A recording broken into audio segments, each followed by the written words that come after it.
midst of the valley a great pit will be opened, into which all the devils and damned shall fall together, and they shall hear, O God. Those gates close after them, which shall never more be opened, never, never, for all eternity. O accursed sin, to what a miserable end thou will one day conduct so many miserable poor souls. O unhappy souls for whom this lamentable end is reserved. On the pains of hell. It is of faith that there is a hell. In the middle of this earth is this prison, reserved for the punishment of those who rebel against God. What is hell?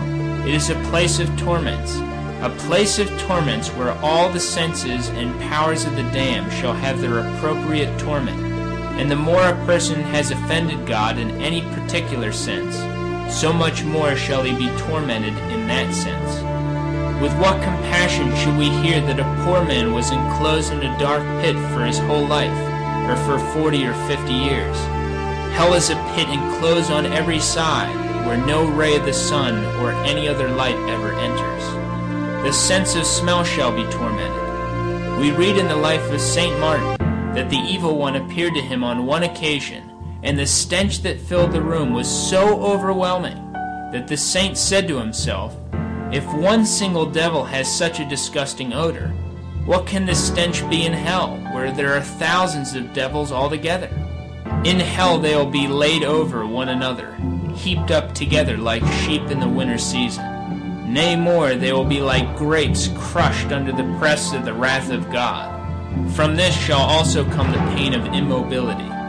Let them become immovable as a stone. Exodus 15:16. Thus as the damned fall into hell at the last day, so they will have to remain without ever changing their position, and without moving hand or foot, as long as God is God. The hearing shall be tormented by the continual howling and wailing of those despairing wretches. The devils will make perpetual noises. How painful is it to one who wishes to sleep, to hear the continual moaning of a sick person, the barking of a dog, or the crying of a child.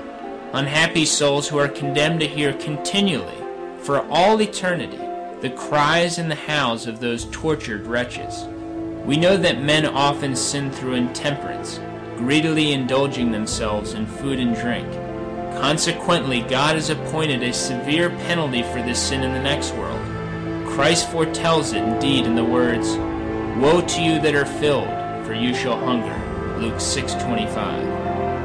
It is impossible for us to form a true idea of the pangs of hunger, since we have never felt them. If for a whole day one has nothing to eat, the time seems very long and one wants some food very much. And if one were deprived of any nourishment for 2 or 3 days, what misery would it be? But if a man had nothing whatever to eat for a whole week, and were left a prey to hunger, what would become of him? Besides hunger, the damned suffer the most burning thirst, which is beyond the power of words to describe. Everyone knows how terrible are the sufferings caused by thirst. They are simply unbearable. Those who are plagued by thirst will drink from the most impure sources, and if nothing at all can be obtained to quench their thirst, a lingering and painful death is the result. The thirst suffered by the lost souls is infinitely greater, more intense, more painful than any thirst experienced on earth. If mortal man could feel it even for a brief period, he would faint away and die immediately. There is never any rest for the damned. They are driven from one torment to another unceasingly. This occasions thirst. But the heat of hellfire, wherein they burn day and night forever and ever, is the principal cause of this intolerable thirst that consumes them. They are immersed in flames, and never do they obtain the refreshment of water. My God, how great their thirst must be. Listen to the appeal of a lost soul earnestly imploring a single drop of water. Father Abraham, have mercy on me, and send Lazarus that he may dip the tip of his finger in water to cool my tongue, for I am tormented in this flame. Most merciful God, I ask only for water. I crave only one drop of water to give momentary relief to my burning tongue. Thou wilt not refuse so moderate a request. thou who art praised by all creatures as goodness itself? But this supplication is in vain. God turns a deaf ear to the voice of their entreaty. Not a single drop of water is given to mitigate their sufferings. To still the intolerable pangs of hunger, people will devour whatever they can lay their hands on: grass, leaves, unclean and disgusting animals.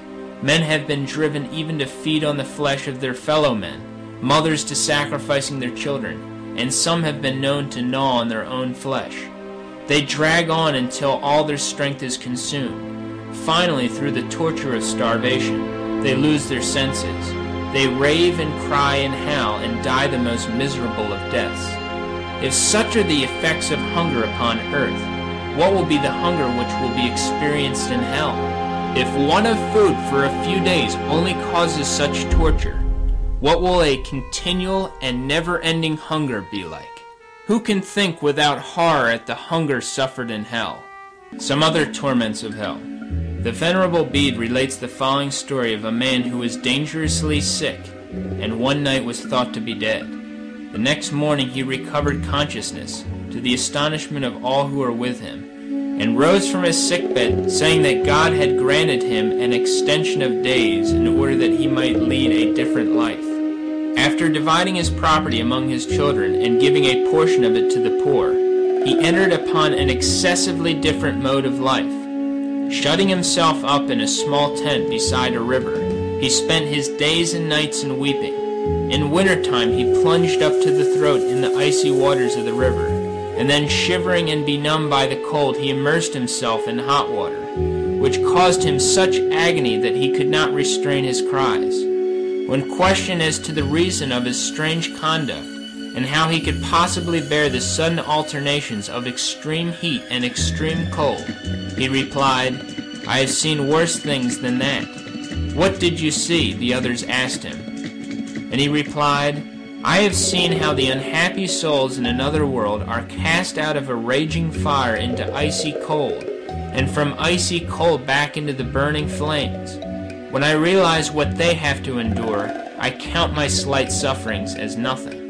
This story, related by such a holy man as Venerable Bede, shows how terrible indeed are the torments of hell.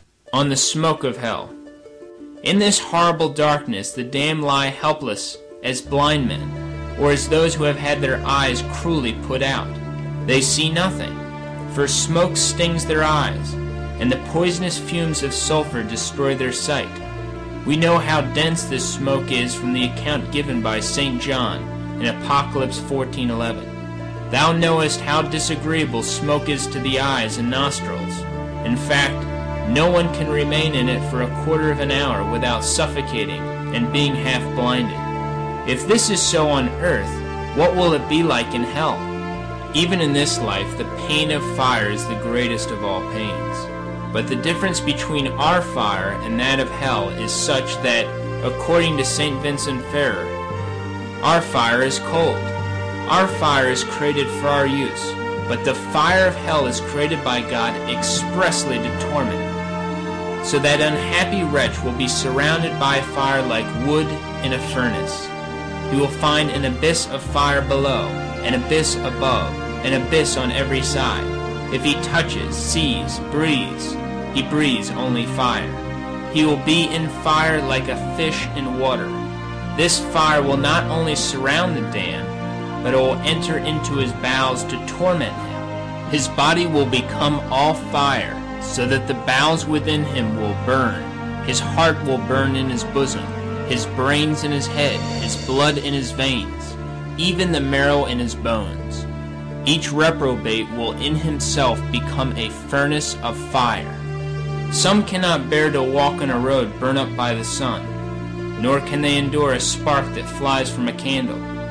And yet they fear not that fire which devours. The fire of hell devours the damned. It devours without ever destroying them. In hell there is no hope, neither true nor false. The unhappy wretch will always have written before his eyes his condemnation, to weep forever in that pit of torments. Hence the damned not only suffer what they suffer in each moment, but they suffer in each moment the pain of eternity, saying, What I now suffer I shall have to suffer forever.